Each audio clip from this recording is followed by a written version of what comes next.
कहीं रोशन से चिरागों को बुझा देती है, कहीं भाई को ये भाई से लड़ा देती है। यही तो दौरे सियासत का दर्द है यारों, यही तो दौरे सियासत का दर्द है यारों, महावतों को भी गधों पे बिठा देती है। नमस्कार, मैं हूं शिव पांडे और आप देख रहे हैं अखंड भारत आज तक। कहते हैं कि सियासत ऐसी चीज है जिसमें आपको साम दाम दंड भेद सबका सहारा लेना पड़ता है। सियासत वो चीज है जिसमें आपको अपना रूप बदलना पड़ता है। सियासत वो चीज है जिसमें आपको अपनी सच्चाई छोड़नी पड़ती है। आपको अपने असली रूप को छिपाना पड़ता है और नए नए चेहरे लगाने पड़ते हैं। सियासत में गधे को भी मामा कहना पड़ता है और कुछ ऐसा ही सामने आया है सियासत के इस सफर में गोपालगंज की सीट से, जहां पर लोकसभा के निर्दलीय उम्मीदवार सत्येंद्र बैठा ने अपना नामांकन करवाने के लिए गधे का सहारा लिया। जी हां, गधा, जिसको लोग सामान्य रूप में निर्बुद्धि या बुद्धिहीन का उदाहरण देने के लिए प्रयोग करते हैं। जब भी कोई भी बच्चा पढ़ाई नहीं कर रहा होता है, जब भी कोई बच्चा पढ़ाई में बहुत कमजोर होता है, तो उसको अध्यापक बोलते हैं तुम तो बिल्कुल गधे हो। लेकिन कई बार वो गधा भी, भले ही उसका सामाजिक रूप से अपमान होता है, लेकिन कई बार वो गधा लोगों के लिए बड़ा फायदेमंद साबित हो सकता है। और ये बात सिद्ध कर दिया है गोपालगंज के संसदीय क्षेत्र के एक नेताजी ने। जी हां, नेताजी निर्दलीय उम्मीदवार हैं और एक दिन पहले अपना नामांकन करवाने के लिए वो चुनाव कार्यालय गए हुए थे जहां से नामांकन होना था। मामला है गोपालगंज बिहार का और नेताजी है सत्येंद्र बैठा। तो सत्येंद्र बैठा अपने आप को प्रूव करने के लिए, अपने आप को वायरल करने के लिए, अपने आप को लोगों के बीच में अच्छी तरह से पहुंचाने के लिए, एक पहचान बनाने के लिए उन्होंने क्या सोचा, कैसा किया जाए कि कोई ऐसी युक्ति लगाई जाए जिससे कि खर्चा भी बचे और नाम भी हो जाए।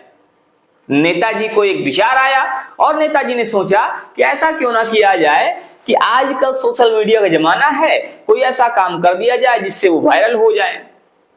नेताजी ने चुनाव किया गधे का। बड़े बड़े नेता तो बड़ी बड़ी गाड़ियों में जाते हैं, कार में जाते हैं, 4 व्हीलर्स का सहारा होता है, ड्रोन से शूटिंग होती है, लेकिन शायद वो नेता भी उतना वायरल नहीं हो पाते होंगे जितना कि गधे पर बैठकर सत्येंद्र बैठा हो गए। सत्येंद्र बैठा ने गधे का सहारा लिया, उन्होंने गधे को बुलाया और गधे को बुलाने के बाद नेताजी गधे पर बैठ गए। आप स्क्रीन पर देख रहे होंगे कि नेताजी गधे पर मजे से बैठे हुए किस तरह से आनंद ले रहे हैं और गधे पर बैठे हुए नेताजी चुनाव के नामांकन के लिए जा रहे हैं। बस इतना ही होना था कि नेताजी की वीडियो लोगों ने बना लिया और नेताजी की वीडियो बनाकर सोशल मीडिया साइट पर डाल दिया। अब नेताजी रातों रात इतने वायरल हो चुके हैं कि उन्हें किसी भी पहचान की जरूरत ही नहीं है। लोग नेताजी को गधे के नेता के नाम पर, गधे में बैठे हुए नेता के नाम पर और गोपालगंज वाले नेता के नाम पर जान रहे हैं। ना सिर्फ जान रहे हैं बल्कि सोशल मीडिया साइट पर सर्च भी कर रहे हैं।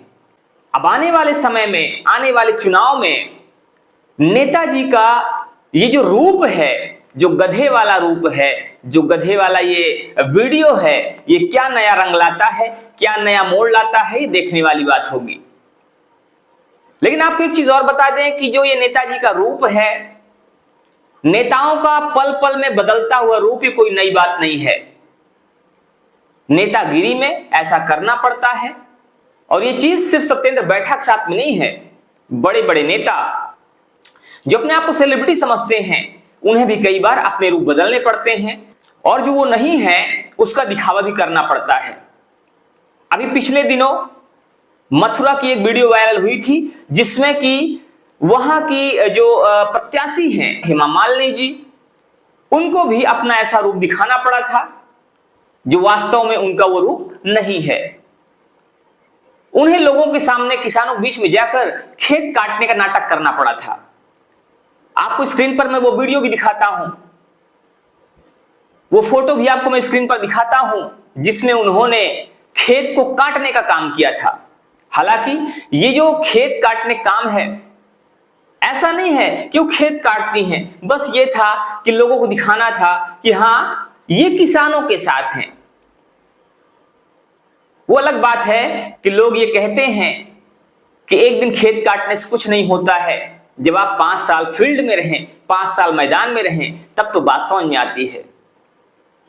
अक्सर देखा जाता है कि राहुल गांधी कभी किसी मोटर मैकेनिक के पास जाके मोटर खोलना शुरू कर देते हैं, कभी किसी बढ़ई के पास जाकर बढ़ईगिरी शुरू कर देते हैं, कभी कुछ करते हैं, कभी कुछ करते हैं। आपको याद दिला दे, जब राहुल गांधी ने राजनीति में एंट्री लिया था तो उस समय भी उन्होंने गरीबों के घर में जाकर रोटी खाकर, और कभी उन्होंने मिट्टी का जो डलिया होती है, मिट्टी की टोकरी होती है, मिट्टी की टोकरी को सर पर रखकर ढोने का नाटक करके उन्होंने शुरुआत करी थी। तो ये नेतागिरी का रूप है जो आपको अलग अलग जगहों पर, अलग अलग समय पर, अलग अलग ढंग से देखने को मिलेगा।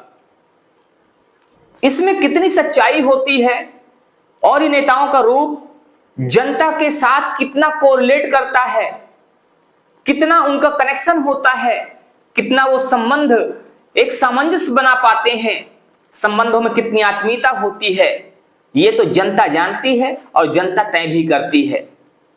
इस पर आपकी क्या राय है, आप हमें जरूर बताइएगा। मिलते हैं फिर से कुछ ऐसी ही शानदार जानकारी के साथ। तब तक के लिए जय हिंद, जय भारत।